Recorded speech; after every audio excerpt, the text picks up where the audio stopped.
video ഇത്തിരി അടുത്തേക്ക് എടുത്തിട്ട്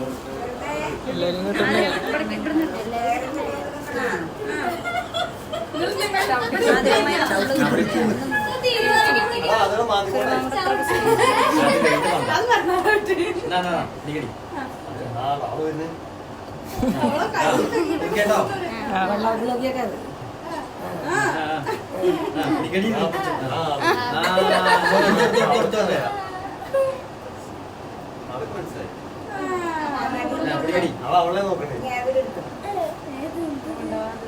അവൻ നോക്കിയപ്പോ അങ്ങോട്ട് കണ്ടുപിടിക്കുന്നു